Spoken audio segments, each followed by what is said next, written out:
So good morning students. तो sir हम लोगों की बात चल रही थी 6 बीपीएससी से रिलेटेड। तो अभी तक हमने बात करा था प्रीलिम्स वगैरह का, आपको कैसे क्या सिलेबस करना है, सारी चीजें, मेंस में कैसा सिलेबस है, कैसा पैटर्न है। अब हम बात करेंगे सर मेंस में why anthropology optional is the best optional to choose for BPSC preparation. ठीक है, आइए सर अब आप बात करते हैं सारी चीजों की। ठीक, तो अभी आपको बता दिया था कि जब मेंस में 300 मार्क्स का आता है, ठीक है, ऑप्शनल का पेपर आपका 300 का रहेगा। ठीक, अब आप बनाते हैं सर मेन एंथ्रोपोलॉजी पे। ठीक, तो सर सबसे पहले क्वेश्चन आता है कि भाई एंथ्रोपोलॉजी लेना क्यों है। ठीक, तो सर अगर आप देखेंगे ना इसका सिलेबस डिफाइंड है, स्टैटिक है, सारी चीजें, पास्ट पेपर सारे आपको बहुत इजीली मिल जाएंगे, आपको नोट्स वगैरह मार्केट में अच्छे खासे मिल जाएंगे। ठीक, बुक्स वगैरह सारी चीज की अच्छी खासी, नोट मेकिंग, डायग्राम, ये सारा तो आप हम पे छोड़ दिए, ये सारी जिम्मेदारी हमारी है। ठीक, तो सर अब आगे बढ़ते कि भाई है क्या, अब अपन सारे टॉपिक्स पे एक एक करके डिटेल में बात करेंगे। ठीक है, तो सबसे पहले आते हैं भाई क्यों एंथ्रोपोलॉजी लेना है। सर सबसे मेन बात आती है हर एक इसमें कि सर सिलेबस, तो जो एंथ्रोपोलॉजी का जो सिलेबस है सर, सिलेबस इसका बहुत ज्यादा डिफाइंड है। डिफाइंड कैसे है कि हर एक चीज, देखिए आपको दिखाता हूँ, डिफाइंड इन द सेंस ऐसे है कि जैसे अगर मैरिज लिखा है तो भाई मैरिज मतलब ओपन एंडेड नहीं है। जैसे सोशियोलॉजी वगैरह में आप देखेंगे तो वहाँ ओपन एंडेड होता है सिलेबस। यहाँ पे जैसे कि ये आप देख रहे होंगे सेक्शन 1 है, ठीक है, जैसे सेक्शन 1 है यहाँ पे, तो अगर आप सेक्शन 1 में देखेंगे, सेक्शन 1 ये मीनिंग, स्कोप, ये सारी चीजें दी हुई है। ठीक, तो अगर आप सेक्शन 1 में भी अगर आप मैरिज देखेंगे तो सर मैरिज को उन्होंने इतना डिफाइन किया कि भाई मैरिज में भी हम क्या पूछेंगे, हम प्रॉब्लम ऑफ यूनिवर्सल डेफिनेशन पूछेंगे, यूनिवर्सलिटी। फिर ये फैमिली वाला आ गया तो फैमिली में हम क्या पूछेंगे, फैमिली एंड मैरिज का रिलेशन पूछेंगे। टाइप्स ऑफ फैमिली में हम कौन सी टाइप्स पूछेंगे, ये टाइप्स पूछेंगे। तो आप देख रहे हैं इतना डिफाइंड सिलेबस है कि बस इससे बाहर नहीं जाता है मोस्टली। ठीक है, और अगर कुछ जाता है तो ऑप्शनल में चॉइसेस रहती हैं आपके, तो इतना ज्यादा इशू नहीं आता, लेकिन mostly within the range of syllabus ही रहेगा। ये सबसे इफेक्टिव रहेगा। ऐसे किंगशिप है, किंगशिप में एकदम डिफाइंड है भाई क्या पूछेंगे आपसे। ठीक है, यूपीएससी में क्या होता है, ओपन एंडेड रहता है, किंगशिप में दिया है लेकिन इसके बाहर भी आएगा, लेकिन बीपीएससी में ऐसा कुछ नहीं होता। ठीक है, तो इस हिसाब से इस ऑप्शनल का सिलेबस बहुत अच्छे खासे तरीके से डिफाइंड है। ठीक है, फिर आपका आता है कि सर स्कोरिंग, ठीक है, डिफाइंड है, स्टैटिक है। अब सर एंथ्रो में एक और क्या दिक्कत है ना कि सारी चीजें हम पढ़ते हैं आज पहले क्या हुआ था, इवोल्यूशन, ये सब तो बहुत हद तक स्टैटिक है। कुछ पार्ट बहुत अभी एक करंट का ऐड हो रहा है, जैसे एपिडेमियोलॉजिकल एंथ्रोपोलॉजी, कोविड वगैरह, इन सब से रिलेटेड, वो बस एक आध टॉपिक रहता है और ज्यादा कुछ नहीं। ठीक है, मोस्टली लेकिन स्टैटिक है। तीसरा सर स्कोरिंग है। आप स्कोरिंग आपने देख ही लिया होगा, 64 बीपीएस में कैंडिडेट्स ने काफी अच्छे मार्क्स इसमें स्कोर किए। ठीक है, काफी हायर परसेंटेज का सिलेक्शन है। फिर सर ये बहुत इजीली तो अंडरस्टैंड एंड रिमेंबर है, बेसिकली इजी नहीं है, लेकिन अगर कोई आपका पढ़ाने वाला अच्छा हो, जैसे कि अगर आप हमारे थ्रू पढ़ेंगे इस चीज को, तो आपको पूरा क्रिस्प नोट्स के साथ कि कैसे समझना है, कैसे लिखना है, सारी चीजें बहुत अच्छे से समझाई दी जाएंगी। फिर आपका रहेगा sir diagrams, case studies, example. अब होता क्या है ना सर कि देखिए बीपीएससी में क्या दिक्कत है कि आपको आता है सर 50 मार्क्स का। ठीक है, अगर आप इसमें यूपीएससी के हिसाब से सिलेबस बना दें और उस हिसाब से पढ़ें तो सर यूपीएससी में मैक्सिमम रिक्वायरमेंट क्या आती है, 10 मार्क का क्वेश्चन आते हैं, 15 मार्कर आते हैं, मैक्सिमम आते हैं 20 मार्कर। ठीक है, ये इनका पैटर्न है। तो सर 20 मार्क और 50 मार्क में लिखने का तरीका एकदम अलग हो जाता है, अप्रोच एकदम अलग हो जाती है। हम भी जब कोर्स बना रहे थे तो हम लोग भी ऐसा कर सकते थे कि भाई यूपीएससी का एक बना दिया, उसी को हम बीपीएससी और यूपीपीसीएस के नाम से बेच देते, बट सर ऐसा नहीं होता। चीजें क्या होती है कि बीपीएससी की एक अलग रिक्वायरमेंट है, because you have to write a 50 mark का आंसर क्वेश्चन। तो उस रिक्वायरमेंट को फुलफिल करने के हिसाब से, ठीक है, उस हिसाब को करने के हिसाब से आपको actually pattern of the syllabus और पैटर्न ऑफ द एग्जाम को रिस्पेक्ट देनी होती है, उस हिसाब से हमने अलग बनाया था। ठीक, तो सर 50 मार्कर अगर आपको पूरे लाने, तो आप अगर थ्योरी लिख के आओगे तो आपको 20 मार्कर। ऐसा नहीं, हमने मार्केट में रिसर्च करी, हमने मार्केट रिसर्च की तो देखा कि बीपीएससी में जितना मटेरियल है ना, सबने थ्योरी तो दी रखी है। रेसेस पे क्वेश्चन आता है, ले भाई थ्योरी पे थ्योरी दी रखी, लेकिन भाई इन पे एग्जाम्पल क्या डालना है। ठीक है, जैसे डोमिनेंट कास्ट पे क्वेश्चन आया तो डोमिनेंट कास्ट का थ्योरी सब नहीं दी रखी, बस एक नाम रहेगा एमएन श्रीनिवास, उसके आगे कुछ नहीं। लेकिन भाई आपको आगे भी करना, आपको सारे एग्जाम्पल डालने, लोकल लेवल डोमिनेंस पे कैसा है भाई, जैसे यूपी में आपके यादव्स हैं, आंध्र प्रदेश में आपके रेड्डीज एंड कुर्मीज कैसे डोमिनेंट कास्ट बन गए। ठीक है, फिर अलग अलग डोमिनेंस, जैसे जाट का कैसा डोमिनेंस यहाँ पे मेंटेन है, हरियाणा पंजाब साइड, वो वाला डोमिनेंस करना है। 2014 में आप एंड्रू बेटरले का नाम लेकर डोमिनेंस वाला दे सकते हैं कि भाई बीजेपी के इलेक्शन का Brahmins as a dominant caste अब ऑल ओवर इंडिया वो डोमिनेट कर रहे हैं। तो ये सारी चीजें समझ, करंट का एग्जांपल, लेटेस्ट वाला, तो ये सारी चीजें आपको डालनी रहेंगी, तब कहीं जाके सर ऐसा होगा कि आपका जो आंसर है वो मार्क्स फ्रैक्शन बनेगा। इन 3 चीजों का बहुत इंपॉर्टेंट है। अब ये 3 चीजें आपको कहाँ मिलेंगी, तो ये 3 चीजें सर आपको हमारे कोर्स के थ्रू मिलेंगी।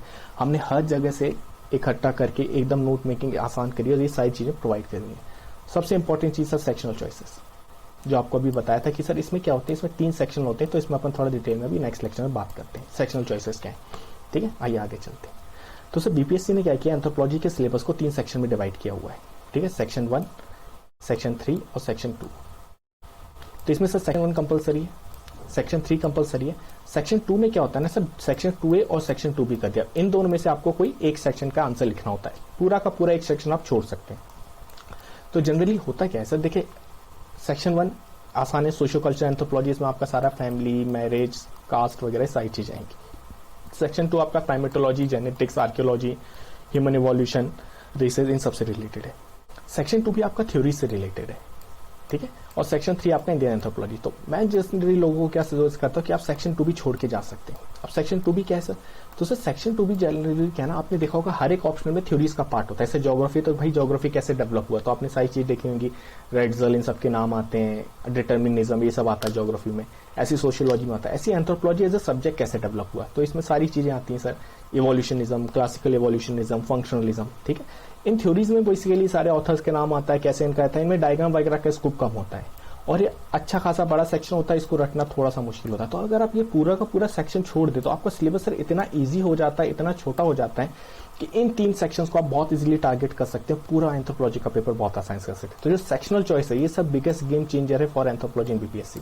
और ये मेरे ख्याल से सिर्फ और सिर्फ बीपीएससी में एंथ्रोपोलॉजी के सिलेबस में अवेलेबल है, ठीक है। तो इसलिए anthropology one of the best subject. और फिर सर ऐसे नहीं, आप बीपीएस में यहाँ पे एंथ्रोपोलॉजी लो और यूपीपीसीएस और यूपीएससी में भी एंथ्रोपोलॉजी का स्कोप अच्छा खासा चल रहा है। आप देख ही रहेंगे आप लोग यूट्यूब वगैरह पे कितना ज्यादा, पहले बच्चे ज्योग्राफी में ज्यादा होते तब सब एंथ्रोपोलॉजी की तरफ इसलिए आ रहे हैं, ठीक है। तो यहां से आपको एक बेस बना लेंगे, फिर आप आगे भी बढ़ सकते हैं, ठीक। अब बात आती है सर कि ये सब तो हो गया, अब बात आती है कि why us, why you should trust us, ठीक है, वाई मूवीशाला प्लेटफॉर्म। तो सर हमने क्या किया ना, इसी चीज को टारगेट करते हुए कि भाई हमने जो नोट मेकिंग है, आपको सारे वीडियोस लेक्चर मिलेंगे, उसमें आपको सारी डिक्टेशन मिलेगा नोट्स का। सबसे पहले आपको पूरा टॉपिक समझाया जाएगा, अंडरस्टैंडेबल पूरी, ठीक है। उसके बाद आपको पूरा नोट मेकिंग दी जाएगी। अब सर नोट मेकिंग में हमने क्या दिया ना कि हम नोट मेकिंग कैसे करेंगे, सब हेडिंग टाइप स्ट्रक्चर में, ठीक है। सब हेडिंग स्ट्रक्चर से हमारा मतलब क्या था कि सबसे पहले हम भाई किसका इंट्रो क्या है, फिर इसका हिस्टोरिकल बैकग्राउंड क्या है, फिर समझ रहे हो कि सबसे पहले हम लोग इसमें क्या लिखेंगे कि भाई कोई भी टॉपिक है तो आपको पूरा उसका इंट्रो बताया जाता है, फिर आपको उसका पूरा हिस्टोरिकल बैकग्राउंड बताया जाता है, ठीक है। फिर इसकी प्रेमाइसेस वगैरह क्या थी वो बताया जाएगा, ठीक है। फिर इसका इंपॉर्टेंस क्या था, ठीक है। फिर इसकी किसी भी टॉपिक के डोमिनेंट कास्ट, इसके कैरेक्टरिस्टिक्स क्या है, इसमें फिर सर स्कॉलर्स के नाम क्या क्या है, ठीक है। इनमें एग्जाम्पल्स क्या क्या आएंगे, इनमें केस स्टडीज क्या क्या आएंगे। तो देखिए सब हेडिंग अप्रोच का फॉर्मूला फायदा क्या होता है, तो अगर आपने सब हेडिंग अप्रोच फॉलो किया तो अब आपको एग्जाम में जाते डिवाइड याद नहीं रखना कि अच्छा इस टॉपिक में ये भी लिखना है, ये भी लिखना है, ये भी लिखना है, नहीं भाई, आपको इस हेडिंग से याद रखनी है। अच्छा इस हेडिंग के अंदर ये था, एक्चुअली पता है क्या होता है, एक्सपीरियंस से बता रहा हूँ कि हम लोग को कहानी सारी याद होती है, बस अगर कहानी का पहला अक्षर याद आ जाए तो हम पूरी कहानी लिख देंगे। मतलब सब हेडिंग के नीचे की कहानी पूरी याद है, एग्जाम्पल्स और सारी चीजें, केस स्टडीज, लेकिन वहां पे केस स्टडीज दिमाग में नहीं आया तो उस क्वेश्चन में वो चीज आएगी नहीं, ठीक है। तो यही चीज हमने की कि हमने सब हेडिंग अप्रोच में आपको सारे नोट्स डिक्टेट किए जाएंगे वहीं पे, ठीक है, वीडियो लेक्चर्स के थ्रू। तो आपका सर पूरा एक आंसर फॉर्मेट में पूरा एक टॉपिक कवर होगा कि आप 50 मार्क का आंसर किसी भी टॉपिक का कैसे आ सकते हैं। तो आप वीडियोस देखेंगे, हमने टॉपिक की स्टार्टिंग ये होती है कि पास्ट ईयर में कैसे क्वेश्चन आए, कैसे इनको एड्रेस करना है। फिर सबसे इंपॉर्टेंट आती है as the need of the syllabus and pattern, जो आपको अभी बताया था सर कि देखिए बीपीएससी यूपीएससी से अलग है ना। क्यों? क्योंकि बीपीएससी में हम लोग 50 मार्क का क्वेश्चन देते हैं और वहीं पे आपको जो यूपीएससी है उसमें आपको मैक्सिमम आते हैं सर 20 मार्क का सबसे बड़ा है, इसमें 3 पेजेस भरने होते हैं। बीपीएससी में 50 मार्क में आपको 7 to 8 पेजेस भरने होते हैं, इसलिए अलग है। इसलिए हमने क्या सिलेबस और पैटर्न इसको जस्टिस करते हुए अलग से पूरा बीपीएससी का सिलेबस बनाया है, ठीक है। ऐसे नहीं वहां मत जाइएगा सर उस वाले मार्केट गिमिक पे कि सेम यूपीएससी का बना दिया उसको बीपीएससी के नाम पे बेचा ना सर, रिक्वायरमेंट अलग है। आप जाएंगे फिर वही होगा कि 50 मार्क के क्वेश्चन में आप आंसर लिख के आएंगे और आपको नहीं मिलेंगे 20 to 25। लेकिन हमारी अप्रोच क्या है कि भाई कैसे इस 20 to 25 को हम 40 to 45 कन्वर्ट कर सकते हैं, बस यही हमारे सिलेबस की खास बात है। इसी हिसाब से हमने पूरा डिजाइन किया है, ठीक है। तो सब हेडिंग स्ट्रक्चर, अच्छा ये जो बात करें इसके 20 to 25 से 40 to 45, ये यहाँ पे आपको सर ये 4 चीजें लेके जाएंगी। इस पे हमने बहुत काम किया है। हर एक टॉपिक पे आपको डायग्राम, हर एक टॉपिक पे रिलेटेड आपको 2-3 स्कॉलर, हर एक टॉपिक से रिलेटेड आपको केस स्टडीज और फ्लो चार्ट, और ऐसे पढ़ाई कि आपको वहीं के वहीं याद हो जाए और आपके नोट्स में एकदम बढ़िया से आ जाए सारी चीजें, ठीक है। तो इन चारों चीजों का इंपॉर्टेंस इतना ज्यादा है कि ये आपके आंसर को मार्क्स फ्रैक्शन बनाते हुए बताती है कि हाँ भाई बंदे में ट्रू अंडरस्टैंडिंग है और इसने सारी चीजें डिटेल में कवर की हुई है, ठीक। अब बात आती है हमारे कोर्स का मीडियम जो रहेगा, वो हमारे कोर्स का मीडियम जनरली इंग्लिश रहेगा। मतलब हम जो क्लास में समझाएंगे वो हमारी normal Hindi plus English language रहेगी। नोट डिक्टेशन बस आपका इंग्लिश में रहेगा, ठीक है। तो इंग्लिश मीडियम वाले ज्वाइन कर सकते हैं। अब सर मैंने जब मार्केट रिसर्च की थी बिहार में जाके एंथ्रोपोलॉजी के सब्जेक्ट से रिलेटेड, तो हमने क्या पाया था कि सर जो हिंदी मीडियम वाले जो हमारे दोस्त लोग हैं वहां पे कोर्सेज की कमी थी। हिंदी मीडियम में क्या था कि सर हिंदी मीडियम में नोट्स बहुत अवेलेबल थे, लेकिन जो मैंने आपको बताया था कि सिर्फ और सिर्फ थ्योरी है, डोमिनेंट कास्ट से हर जगह बस थ्योरी लिखी हुई है। आप 8 पन्ने में सिर्फ और सिर्फ थ्योरी लिख के आएंगे तो वही होगा, और सेम थ्योरी रिपीट हो रही है तो आपको मिलेंगे सर 15 से 20 मार्क्स, 25 भी नहीं मिलेंगे, बिलीव मी। अब आप इस 15 से 20 को बढ़ा कैसे सकते हैं? तो सर अगर आप हमारा कोर्स ज्वाइन करते हैं, सब कुछ आपको हिंदी लैंग्वेज में समझाया जाएगा, बस डिक्टेशन इंग्लिश में रहेगा। तो आप क्या करिए, अगर आप हिंदी मीडियम से भी, कि मान लिया आपने हिंदी के कोई भी एक नोट्स उठा लिए, ठीक है, मार्केट से, तो हिंदी में आपको नोट्स मिल जाएंगे, और सर हमारे कोर्स से आप ये सारी चीजें अपने इसमें ऐड ऑन कर लीजिए, क्योंकि समझाए सब कुछ हिंदी में जाएगा। इंग्लिश में अगर आपको डायग्राम भी बताए कि भाई डोमिनेंट कास्ट है, ये ऐसा डायग्राम है, लोकल लेवल डोमिनेंस है, विलेज लेवल डोमिनेंस है, ऐसे 3 स्टेप, ठीक है। मान लो आपको संस्काराइजेशन, वेस्टर्नाइजेशन और यूनिवर्सलाइजेशन का अगर आपको डायग्राम भी बताया, ठीक है, तो जैसे आपको बताया भाई ये लोअर कास्ट है, लोअर कास्ट यहाँ पे, फिर ये हायर कास्ट जाती है, ठीक है, हायर कास्ट फिर ऊपर वर्ल्ड की तरफ जाती है, ठीक है, फिर अगर ये हायर कास्ट ऊपर जाती है टुवर्ड्स दी वर्ल्ड, तो ये ग्लोबलाइजेशन हो जाता है, ठीक है, higher caste towards the western society जाती है तो ये वेस्टर्नाइजेशन हो जाता है, ठीक है, और लोअर कास्ट यहाँ से यहाँ जाती है तो ये मोर संस्काराइजेशन हो जाता है, ठीक है। तो आपको ये डायग्राम मिल गया। अब आप इस डायग्राम में बस वेस्टर्नाइजेशन को उसकी हिंदी की टर्म में, ग्लोबलाइजेशन और संस्काराइजेशन को इसकी हिंदी की टर्म में कर दिए, डायग्राम तो आपको मिल ही जाएगा, ठीक है। तो इस हिसाब से हिंदी मीडियम वाले कैसे कर सकते हैं कि सर आपका जो 20 मार्क्स वाला जो यहाँ पे आपको मिल रहा था, आप उसको 40 मार्क्स में कन्वर्ट कर सकते हैं, ठीक है। तो बाकी समझाना आपको सब कुछ हिंदी लैंग्वेज में रहेगा, बस नोट्स का डिक्टेशन आपको इंग्लिश में रहेगा, ठीक है सर। तो यहां से अगर आप देखेंगे तो आपका ये सारी चीजें बहुत बढ़िया से कवर हो जाएंगी। तो बाकी सर ये जो डिस्कशन है ये आप मोबिशाला ऐप के प्लेटफॉर्म पे देख रहे हैं, ठीक है। अगर आप मेरा कोड यूज करते हैं SSRS8161, तो आप मेरे द्वारा पढ़ाए हुए कोर्स को सब्सक्राइब कर सकते हैं। यहाँ पे सर हमने लास्ट 5 ईयर पेपर डिस्कशंस, आपको सारी चीजें मिल जाएंगी, आपको पास्ट ईयर पेपर, आपको टेस्ट सीरीज पूरी मिलेगी, सारे नोट्स वगैरह जो भी है हमारे कोर्स के सारी चीजें यहाँ पे अवेलेबल रहेंगी, ठीक है। तो सर ये वाला डिस्कशन अगेन आप मोबिशाला ऐप के प्लेटफॉर्म पे देख रहे हैं, इस कोड का यूज करके एक बार गो थ्रू होइएगा, मोबिशाला ऐप के थ्रू आप हमारे कॉन्टेक्ट में आ सकते हैं। और सर सबसे अलग बात जो थी ना हमारे कोर्स की, वो मैं आपको बताना भूलिया, वो है सर 1-to-1 इंटरेक्शन हमारा।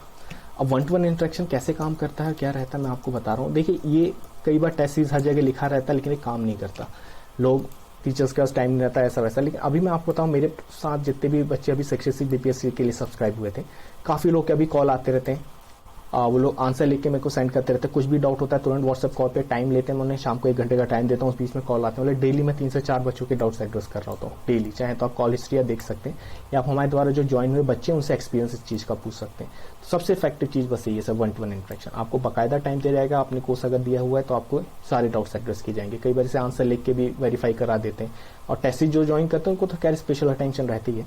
तो सर ये चीज पे जरूर फोकस करिएगा। तो सर यही था हमारा एंथ्रोपोलॉजी का पूरा, ठीक है। तो एक बार जरूर मोबिशाला ऐप पे इस कोड के थ्रू जाके एक बार गो थ्रू होइएगा, ठीक है। Okay sir, then thank you and all the very best for your preparation. Good bye.